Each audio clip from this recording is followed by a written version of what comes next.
한번 따라 하실까요? 부활하신 주님이 하신 말씀. 오늘은 예수님께서 사망과 죽음의 근세를 이기시고 부활하신 부활절 아침입니다. 이 부활의 아침에 부활하신 주님께서 찬양과 영광을 받으시기를 원하십니다. 뿐만 아니라 우리에게도 그 부활의 놀라운 영적인 기운들이, 그 능력들이 임하기를 소망합니다. 그런 의미에서 우리 옆 사람을 바라보면서 한번 인사하실까요? 예수님께서 부활하셨습니다. 또 한번 인사하실까요? 나도 부활에 동참하기를 원합니다. 먼 미래에 일어날 부활이 아니라 우리의 삶에도 작은 부활들이 일어나게 되기를 축복합니다. 기독교는 부활의 종교입니다. 그럼에도 불구하고 기독교를 또 다르게는 십자가의 종교라고도 말합니다. No cross, no crown. 십자가 없이는 부활이 없답니다. 그런데 저기서 주어는 십자가가 아니고 부활입니다.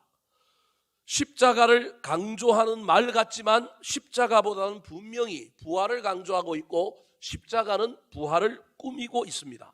그 말은 부활이 훨씬 더 중요하다라고 하는 말입니다. 그렇다고 십자가가 전제되지 않는 부활을 말하면 큰일 납니다. 십자가 없는 부활은 없습니다. 부활만 강조하여 십자가를 지지 않는 것도 문제지만 십자가만 강조하여 부활을 잃어버리는 것도 분명히 문제가 있습니다. 그러므로 우리는 십자가와 부활의 조화를 이루는 신앙생활을 해야 합니다. 십자가를 지고 부활의 영광을 체험해야 할 뿐만 아니라 부활의 영광과 은혜를 체험한 사람은 다시 삶의 현장으로 들어가서 저와 여러분이 십자가를 지고 그 삶을 통과해야 합니다. 오늘 본문 말씀은 부활하신 예수님께서 두려움에 사로잡혀 문을 꽁꽁 끌어 잠그고 있었던 제자들에게 나타나서 하신 세 마디 말씀입니다. 우리 주님께서 시시비비를 가리거나 이 비겁한 놈들아, 겁쟁이 놈들아 그렇게 말하지 않고 우리 주님께서는 아주 짧고 아주 단순하고 아주 심플하게 세 마디 말씀만 하셨습니다. 이 말씀은 먼 훗날 이스라엘 백성들뿐만 아니라 제자들과 저와 여러분이 살아내야 될 삶에 대한 이야기입니다. 그 말을 주님이 하셨지만 그 말은 당장 이루어지는 말씀이 아니라 우리의 인생 가운데 이루어질 말씀, 선포로서 하신 말씀이기 때문에 저와 여러분의 인생에 뭔가 갑자기 나타난 것은 아니지만 그 말이 효과가 없거나 효능이 없는 말이 아니라 시작으로 우리에게 주어져서 마침내 열매로 다가오는 중요한 말입니다. 그러므로 오늘 본문 말씀에서 예수님께서 부활하신 후에 제자들에게 한 이 세 마디 말은 우리가 살아내어야 할 삶, 우리가 성공하고 우리가 완성해야 될 삶에 대해서 이야기하고 있습니다. 저와 여러분은 사순절을 지나고 고난주간 특별 새벽 기도를 하는 가운데 그때 기도도 열심히 했고 이 부활절 아침이 되면 뭔가 내 눈앞에 딱 나타나기를 기다렸을지도 모릅니다. 고난주간에 열심히 질병을 치유를 위하여 기도했으니 오늘 예배 드리는 가운데 목사님 설교를 듣고 찬양을 듣는 순간 내 질병이 낫는다면 얼마나 좋겠습니까? 그런 일이 없다는 얘기가 아닙니다. 그런 일도 일어납니다. 그런데 오늘 우리 예수님께서는 뭐라고 얘기하고 있느냐 하면 그 일이 지금 당장 일어나서 완성된 게 아니라 이제 그 일들이 시작되었다. 그리고 그 일은 절대 무너지지 않고 완성될 것이다. 그런 관점으로 제자들에게 세 마디 말씀을 하신 것입니다. 이 말씀은 오늘을 살아가는 저와 여러분에게도 우리 주님께서 여전히 하고 있는 말씀입니다. 여러분의 귀가 열려서 이 말씀이 오늘 이 부활절 아침에 들려졌으면 좋겠습니다. 기분 나쁠지 모르겠지만 잘 안 들릴 분들을 위하여 하나님께서 저보고 설교해서 알려주라 그래서 오늘 제가 우리 주님을 대신하여 여러분에게 우리 주님이 오늘도 시공간을 초월하여 2000여 년 전에 제자들에게 하시는 말씀을 여전히 우리에게도 해주시고 있고 그 말씀은 시작되어 이루어질 것인데 그 이루어질 것을 사모하며 나아가라고 저를 통하여 여러분에게 하고 있는 이 말씀을 잘 들으시고 한순간 듣는 말씀으로 흘려보내지 마시고 그 삶이, 그 말씀이 이루어지는 것을 경험하는 저와 여러분 되기를 예수님의 이름으로 축원합니다. 자, 그렇다면 예수님께서 부활하신 후 제자들에게 나타나셔서 제일 먼저 하신 말씀이 무엇일까요? 따라 하시겠습니다. 평강이 있을지어다. 오늘 본문 말씀에 예수님께서 부활하신 후 제자들을 찾아갔는데 제자들의 상태가 영 이상합니다. 어땠을까요? 19절 말씀 같이 한번 읽어볼까요? 시작. 첫날 그때 제자들이 유대인들을 두려워하여 모인 곳에 문을 닫 예수께서 오사 가운데 서서 이르시되 너희에게 평강이 있을지어다. 부활하신 후 예수님께서 제자들에게 총 3번 나타나는데요, 첫 번째 나타나신 때가 언제냐면 안식 후 첫날 저녁 때입니다. 안식 후 첫날은 우리 주님께서 부활하신 날이에요. 새벽에 했는지 아침에 했는지는 잘 모르겠지만 새벽녘과 아침쯤에 우리 주님이 부활하시고 난 다음에 시간을 조금 허비하시고 지난 후에 저녁 때에 제자들에게 나타나셨습니다. 제가 보기엔 제일 처음에 부활하신 후 새벽에 누굴 만났냐면 막달라 마리아를 제일 먼저 만났는데, 이 막달라 마리아에게 예수님께서 부활하신 걸 제일 처음 보이신 이유는 제 생각입니다. 여자들이 입이 싸니까 막 부활을 빨리 전할 거 아니에요. 제일 선전대원으로 중요한 사람들이 여자들이라서 부활을 막달라 마리아에게 알려주니까 막달라 마리아가 제자들에게 다 가서 예수님이 부활했다고 알려준 거예요.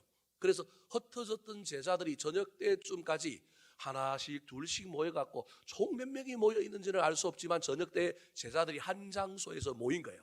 근데 모였는데 두려운 거예요.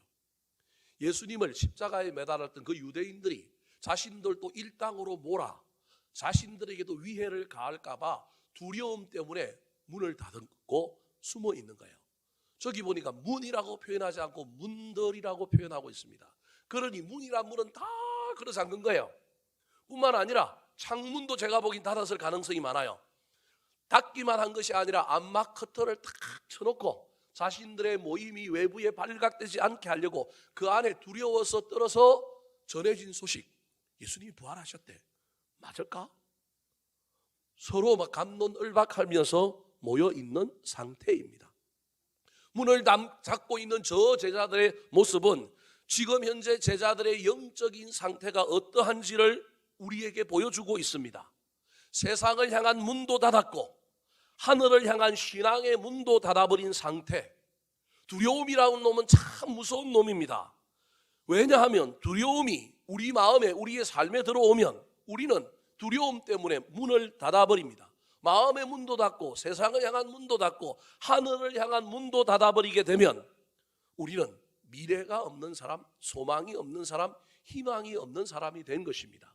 그들이 어느 집인지는 알 수 없지만 그 집으로 들어가서 문을 닫고 있는 이 상태는 사실은 알고 보면 무덤에 들어가 있는 거나 마찬가지입니다.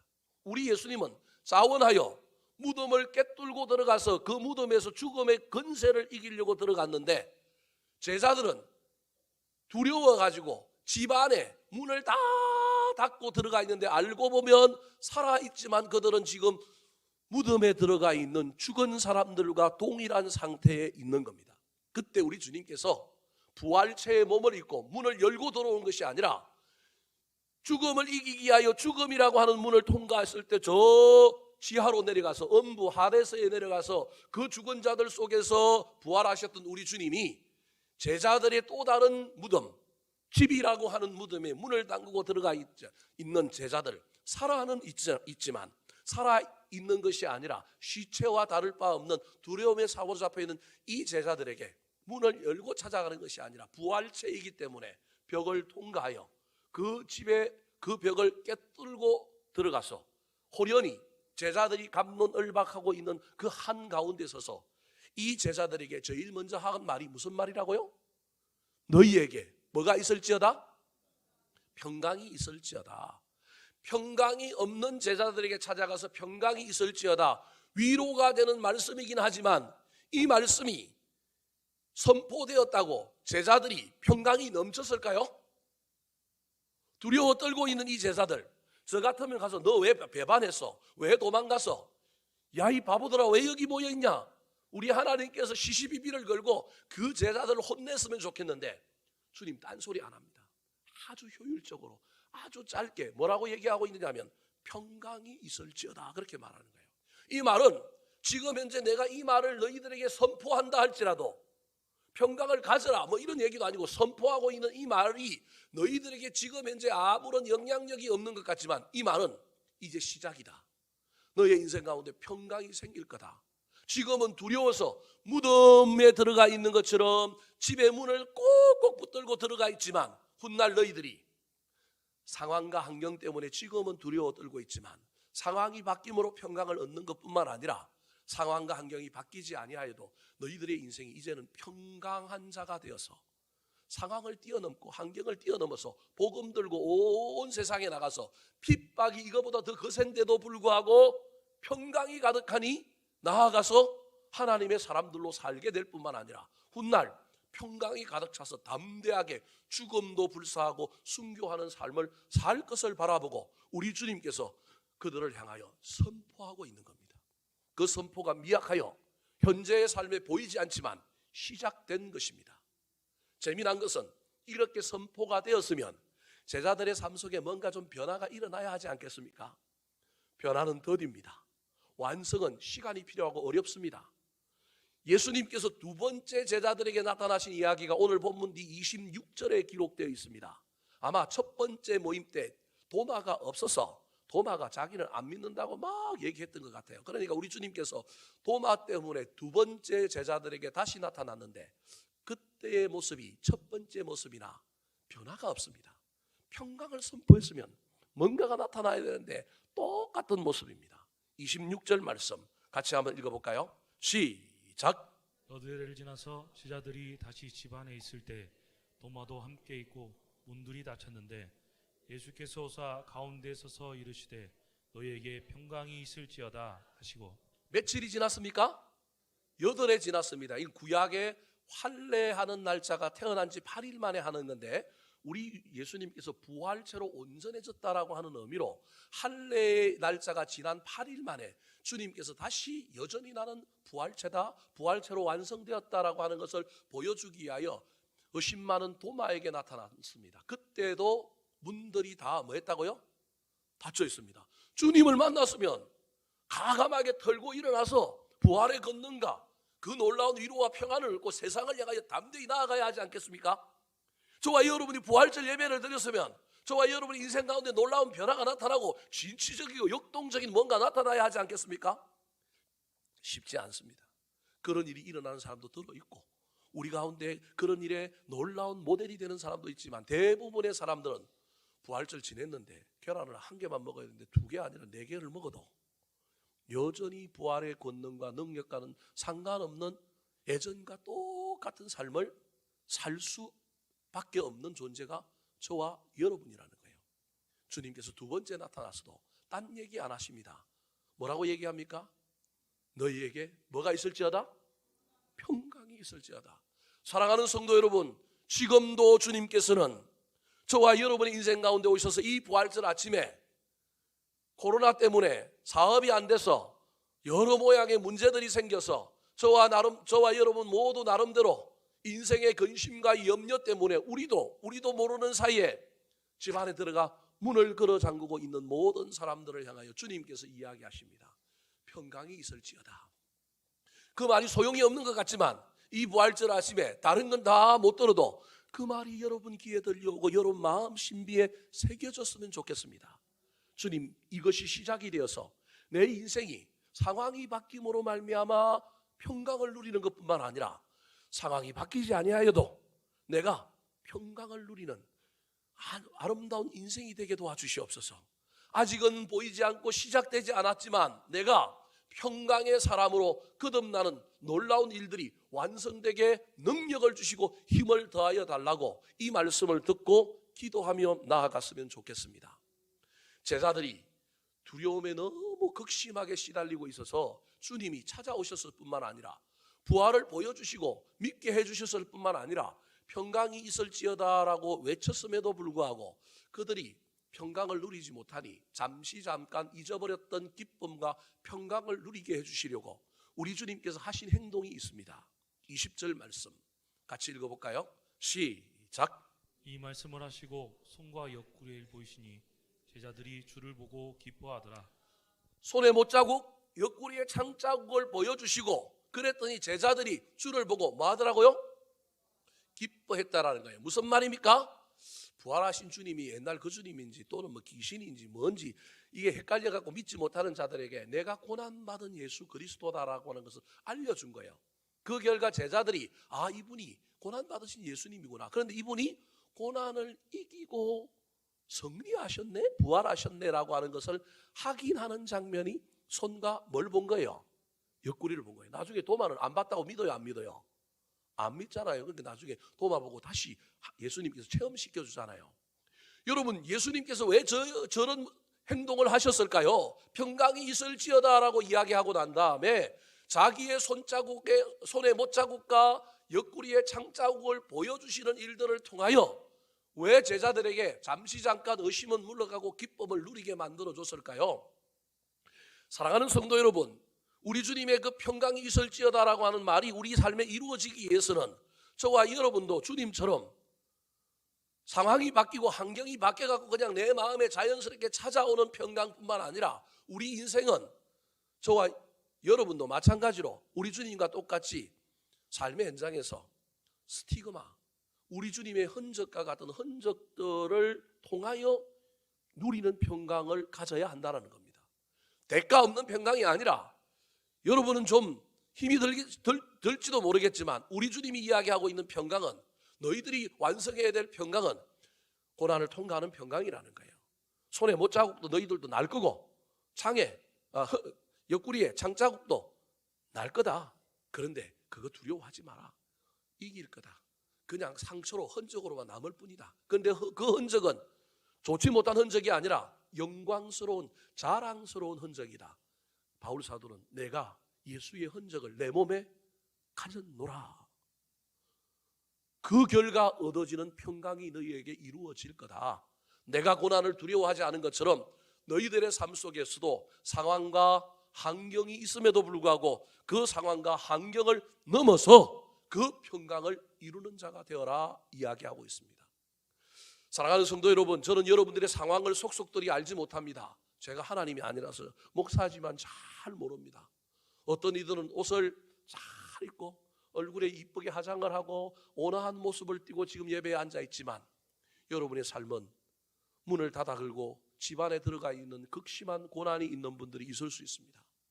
제가 개인적으로 우리 교인들 중에 몇 사람이 참 힘든 가운데 있는 걸 압니다. 그래서 그런 분들을 볼 때마다 마음이 짠하고 기도가 참 절로 나오고 그럽니다. 그런데 제가 인간이 한계가 있어서 잘 모릅니다.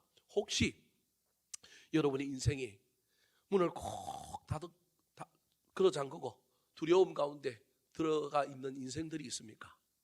오늘 이 시간 우리 주님께서 찾아오셔서 이미 시작하신 평강, 이루어질 평강을 선포하시는 하나님의 말씀이, 예수 그리스도의 그 놀라운 음성이 여러분 귀에 들렸으면 좋겠습니다. 그래서 상황과 환경이 여러분의 발목을 잡고 나아가지 못하게 하는 것이 아니라 그 상황이 있음에도 불구하고 평강으로 나아가고 평강으로 완성되어가는 놀라운 일들이 일어났으면 좋겠습니다.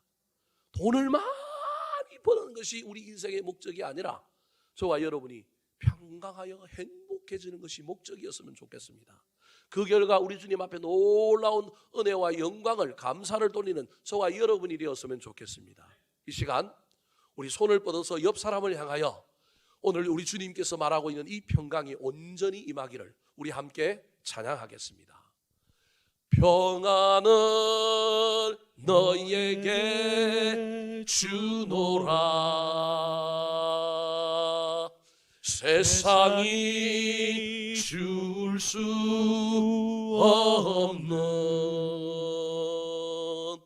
세상이 알 수 없는 평안,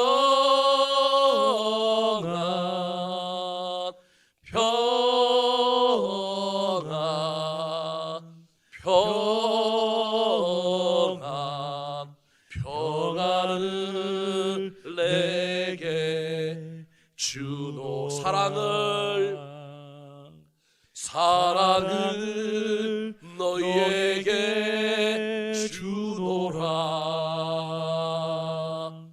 세상이 줄 수 없는, 세상이 알 수도 없는 사랑,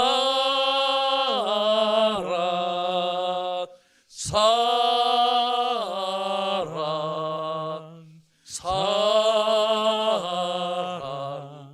사랑은 내게 주노라. 지금은 문을 닫고 있지만 여러분 인생에 우리 하나님께서 선포하신 그 평강이 완성되기를 소망합니다. 혹시 염려와 걱정이 너무 많아 두려움 가운데 앞으로 나아가지 못하는 분들이 있습니까? 제자들도 그랬습니다. 8일이 지났는데 여전히 문을 닫고 있었습니다. 그런데 나중에 그 제자들이 놀랍게 변했습니다. 담대하게 복음을 전하고 지구 끝까지 가서 복음을 전할 뿐만 아니라 죽음을 두려워하지 않는 평강이 있었기 때문에 담대하게 복음 전하다가 순교할 뿐만 아니라 우리 주님께 놀라운 하나님 나라를 완성하는 그 사업을, 그 사명을 온전히 감당했습니다. 우리의 삶에 그 평강을 완성해 가실 그 주님을 믿는 마음으로 오늘도 이 부활절 아침에 우리를 향하여 평강이 있을지어다 선포하신 그 약속의 말씀을 붙들고 달려가는 저와 여러분 되기를 예수님의 이름으로 축원합니다. 두 번째, 부활하신 우리 주님께서 제자들에게 하신 말씀이 무엇일까요?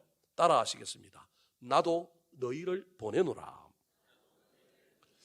예수님께서 우리에게 평강을 주시는 것은 우리로 그냥 평안히 잘 먹고 잘 살게 하시려고 하는 것은 아닙니다.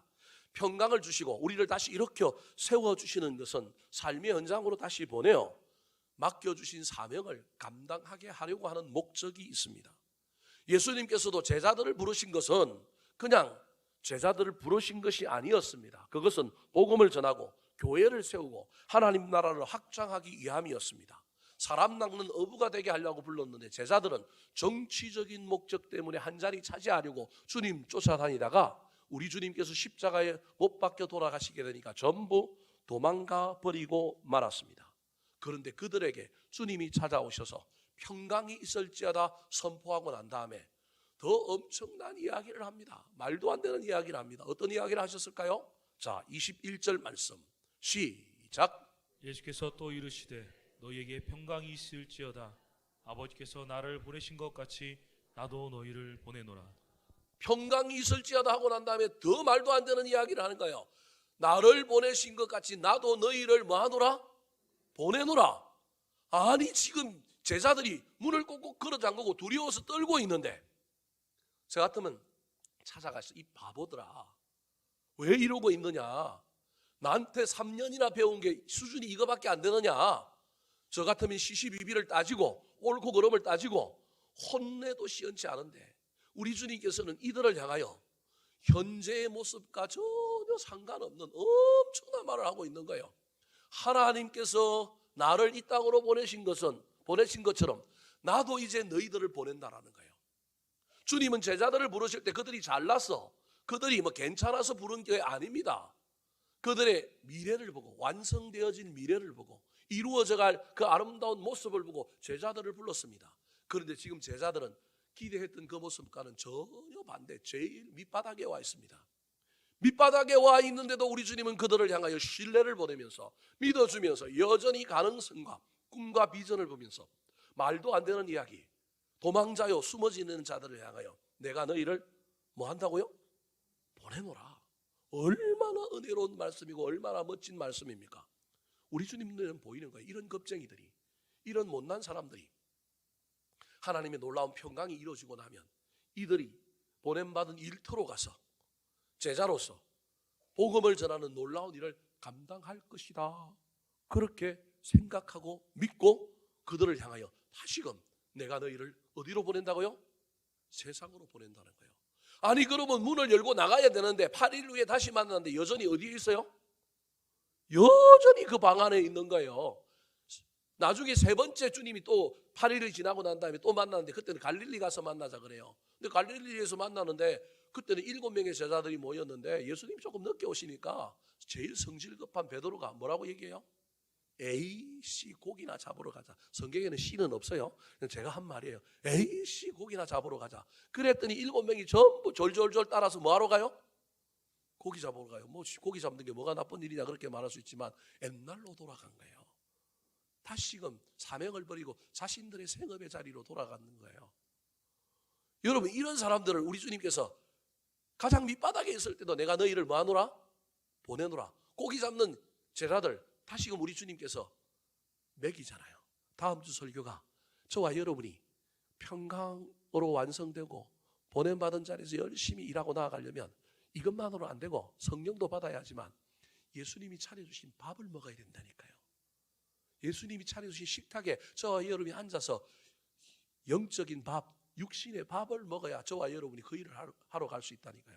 그래서 밥 먹이고 난 다음에 예수님이 뭐라고 얘기해요? 베드로에게 한 말이지만 제자들 전체에게 한 말이잖아요.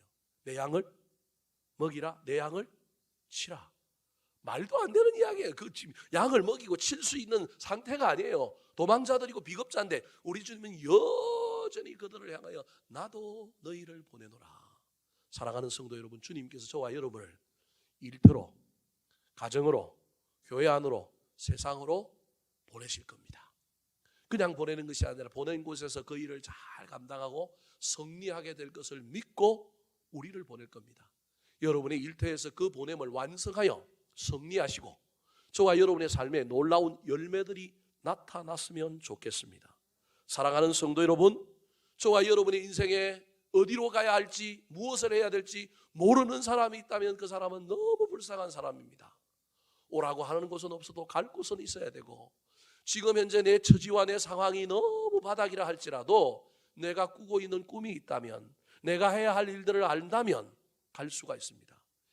오늘 이 부활절에 우리 주님께서 오셔서 질병을 고쳐주시고 갑자기 하늘에서 돈이 떨어지게 하는 것이 아니라 여러분을 향하여 이야기하고 있습니다. 내가 너희를 보낸다. 보낼 곳이 어딘지는 여러분이 알 것입니다. 그 보낸 곳에서 무엇을 해야 될지 다시금 알게 될 것입니다.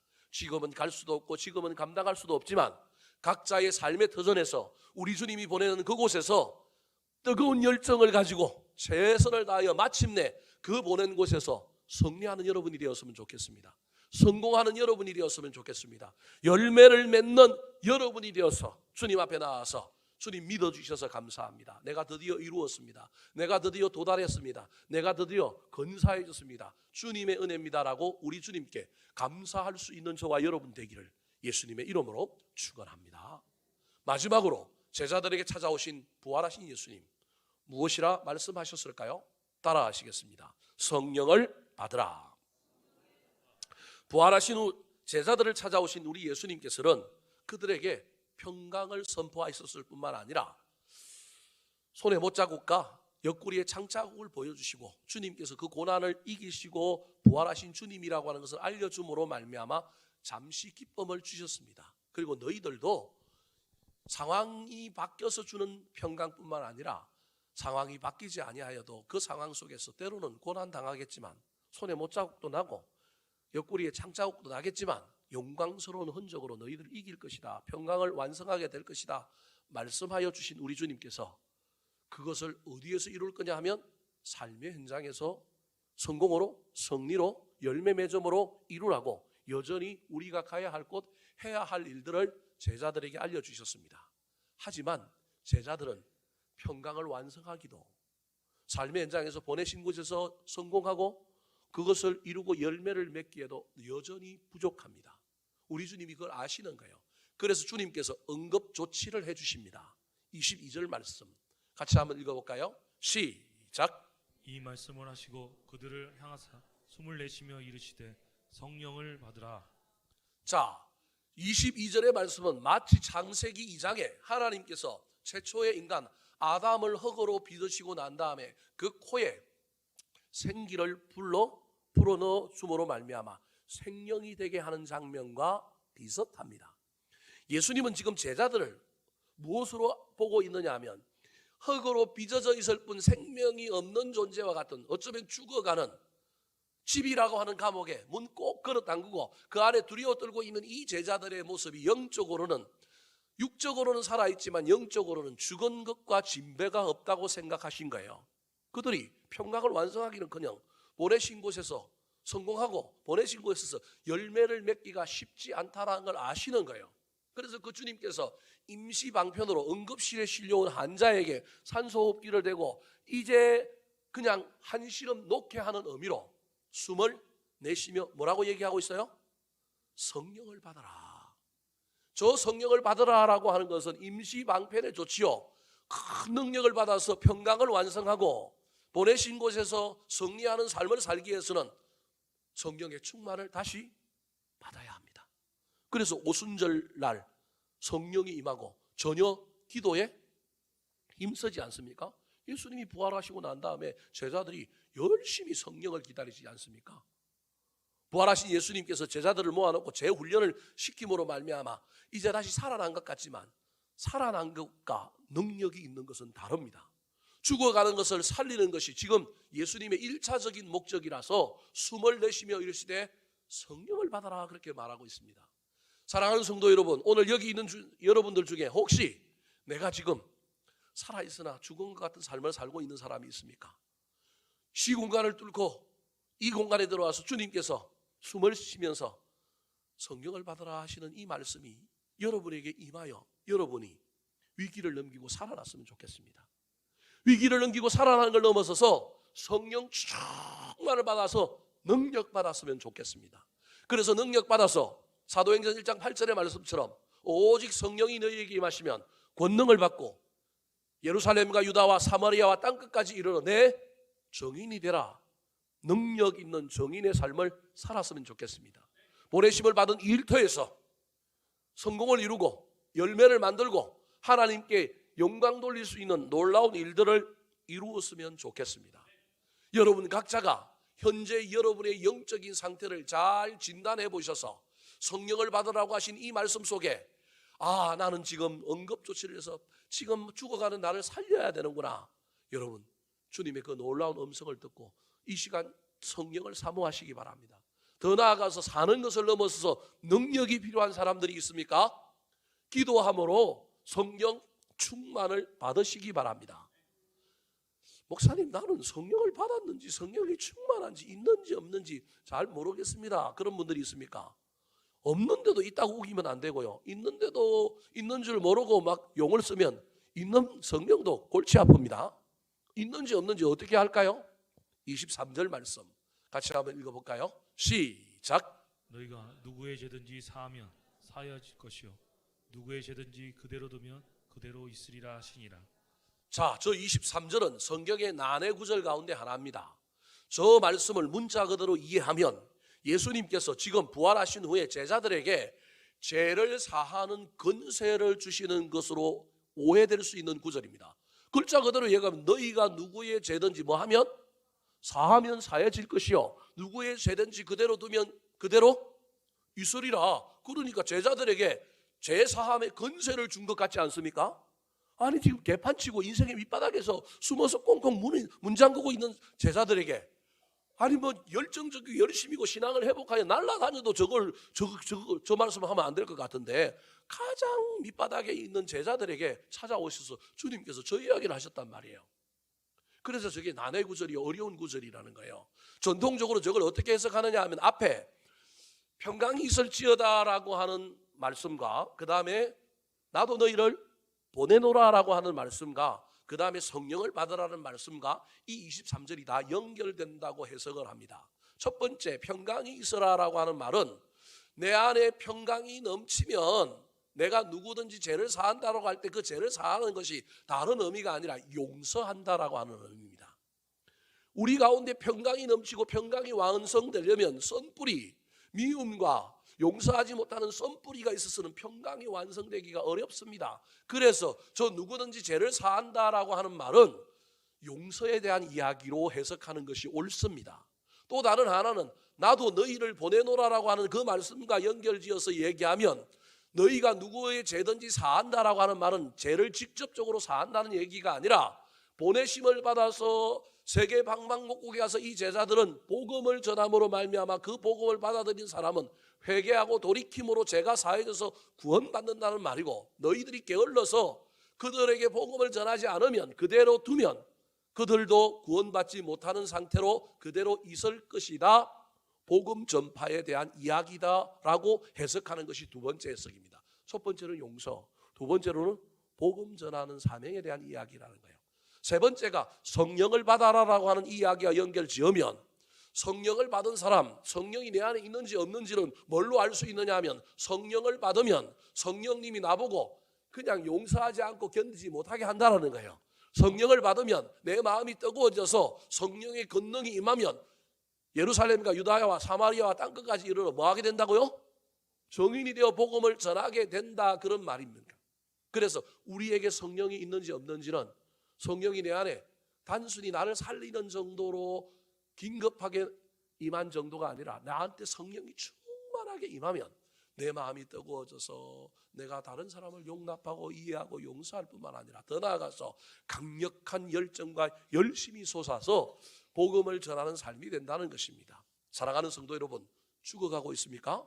우리 주님께서 숨을 쉬면서 이 시간 제자들에게 찾아오셔서 했던 그 말씀이 나에게 하신 말씀인 줄 알고 숨을 쉬면서 성령을 받으라 하신 그 음성을 내 마음속으로 받아들이시고 죽어가는 영혼, 이상한 곳으로 향하는 영혼이 아니라 살아나는 영혼이 되었으면 좋겠습니다.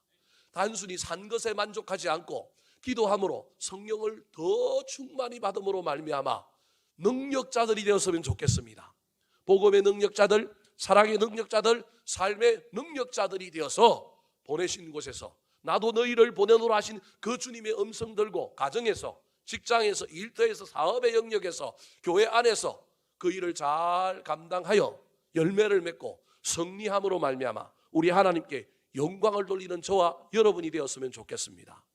부활하신 주님, 이 부활절 아침에 저와 여러분에게 찾아오셔서 하셨던 이 세 가지 말씀, 당장 저와 여러분의 인생에 뭔가 변화가 나타나고 나타나는 건 아니지만 시작된 것임을 믿으시기 바랍니다.